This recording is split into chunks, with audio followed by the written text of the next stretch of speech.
Rev up your engines.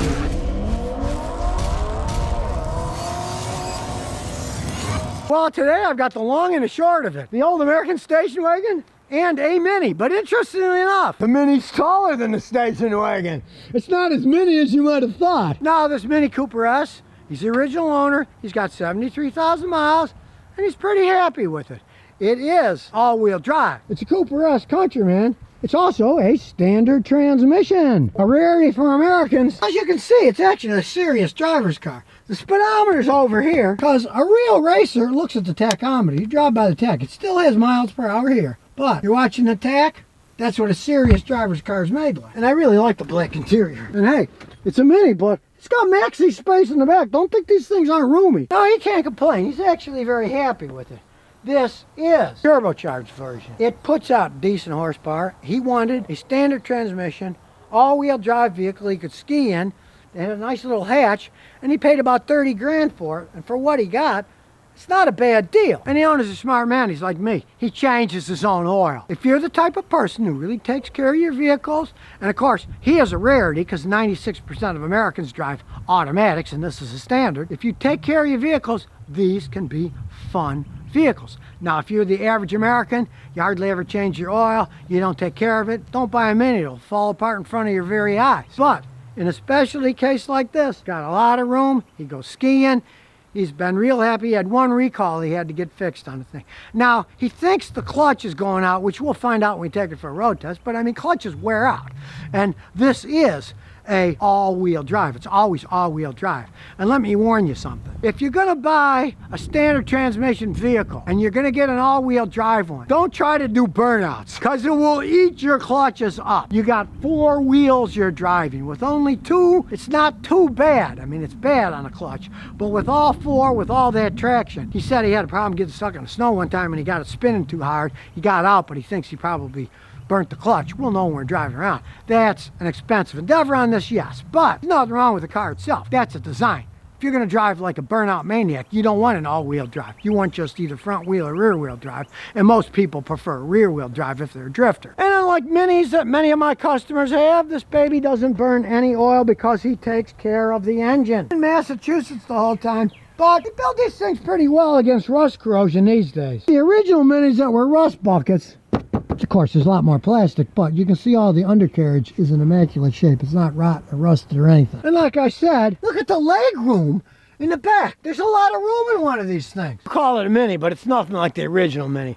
There's a lot of room in these, and this is a much bigger and heavier car, too. Now, he's left it pretty much stock other than he put a non-OEM skid plate on it. If you're happy with the power that it puts out, and you're not driving like an absolute maniac, it could be a car that is actually, in that price range, one of the few that you're going to get. Standard transmission, all-wheel drive, have a lot of fun driving it around. Since it already is a Mini Cooper S, they do that at the factory for these. They do a pretty good job. It's kind of funny when you look at it, because look, the only thing that's rusting are the bolts that hold the license plate on, which aren't part of Mini. Those are American parts there. I like old school. A real emergency brake you release. It's physical, not one of those stupid electronic buttons with electronic parts in the back that break. And these have a good system. You put the key in the hole, then you push the button. You can see it starts right up. All-wheel drive, it's relatively high up in the air for a Mini. We'll roll the window up so we get less wind noise. And here we are on Mr. Bumpy Road. Not bad for a small wheelbase car, actually. And here we go. We'll see what the turbo does here. It gives it a good boost. We got a little bogged down now, though. Let's check it out. The light's coming on. So when we get back, we're going to put our scan tool on and see what it's doing. Because it shouldn't bog down like that. That's not the clutch. That's not the clutch. That's something else. Okay. See, if the clutch was worn, we'd put it in high gear. I'd step on it, and the tack would spin. It's not the clutch. It's something else. So we're going to find out what's wrong with it, too. Anytime you want to check a clutch, all you got to do is get going like 30 miles an hour and put it in 5th or 6th gear. And if it's worn, the RPMs will just raise up because it's slipping. While we're driving around here, we got a nice view of this fancy new neighborhood in the ocean. Yeah, I wonder what they want for that house. It's probably $3.5 million or something. So I'll get out the old scan tool, hook it up, see what it says. Interesting, the plug is black on black, kind of hard to find, but here we go. We have PO300 misfire, PO301 misfire, PO303 misfire, cylinder number 3, and cylinder number 2 misfire. So we have random, number 2, number 3, and number 1 is pending. Misfires, 3 cylinders, random misfires. He's never had it tuned up. So we're going to take a fast look at that. Now, none of this has ever been touched, so we're going to check a spark plug here. And we'll pull out number 1, take a look at it. Okay, so we got it now. It's got to be a 6.15 millimeter socket. And we got a little magnet out. And out it comes. And yes, he doesn't need a clutch. He needs new spark plugs. You can see the gap is just worn out. These are the original spark plugs. Well, I found the problem. Made in France. I guess the engine's made in France too, but these are just worn out. These aren't the fancy iridium plugs that last forever. They just need replacing. You'd replace all 4 of them. In the case of this car, it's such a simple job to change the plugs, you don't really care. It's no big deal at all. You just want to put them in, finger tight. They got long threads, really long threads. That's their design. That's tight. A little bit more, that's fine. And we'll do all 4. And number 2 is really stuck, so we got it wiggling, but it's going to take a little prying on this one. There we go. Now it comes right out. Now we got it all back together and the dumb beauty cover on. Push the start button. Makes its little funky noise. That's just something that minis do. And let's see what happens. Now, of course, with my scan tool, I erased the code. You got to erase all the codes, get rid of them all. And then they should have put better spark plugs in the first place. Most companies use spark plugs better than that. Now it's got the laser iridium, like I said. You probably never have to change them again unless it turns into an oil burner, in which case you'd have to change the plugs as they clogged up with carbon. So that closes the case on this Mini. Now, you do hear a little bit of noise. These are French engines. They do have a tendency of making a little bit of noise. That's normal for these. Now you know the truth about it. Actual Mini Cooper S, all-wheel drive. He loves the car. He does take very good care of it. But if you're looking for an all-wheel drive standard, something like this, you might check one out. If you take care of cars. If you don't even think about buying it.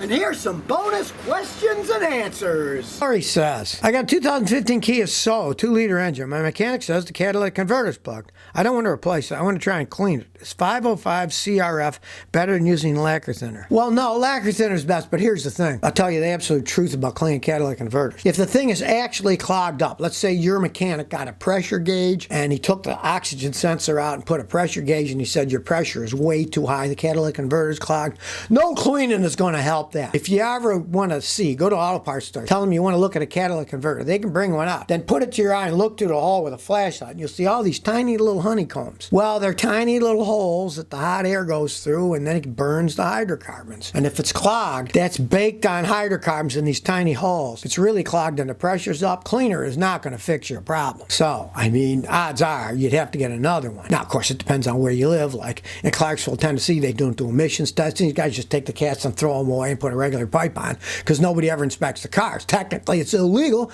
but people do it all the time because cars aren't inspected there. Or some guys, they'll take the catalytic converter out and then they'll hollow it all out, put it back on, so there's nothing inside it anymore. But most states, they inspect them and it wouldn't pass inspection when you did that. So if it really is, ask your mechanic, did he put a pressure gauge? Was the pressure really high? And if it was, cleaning it isn't going to help. It's sadly true. You can try the lacquer thinner. It's the best thing out there. But if it's really clogged, it's too late then. And the reason it would be clogged is because your engine is either burning oil or running rich or lean, and it's going to clog it right back up again. If you got an oil burner, then if you bought another cat next year, same thing, it would clog up because the burnt oil would clog it all up with carbon. Buzz says, I got a 2002 Chrysler Neon with 90,000 miles. When I turn on the AC or the defroster, my car revs up and down, but when I turn off the AC or defroster, it runs perfect. Hey, it's what? It's a 20-year-old Neon. They're kind of junky cars to begin with. Odds are your compressor's probably wearing out. If it's wearing out, you turn on the defrost, that turns the compressor on to defrost it so your windows don't fog up. You turn on AC, it obviously turns the AC compressor on. And if it's bad, it'll be dragging, coming on and off, and too much power is drained, and that'll happen. That's probably what it is. But if you're lucky,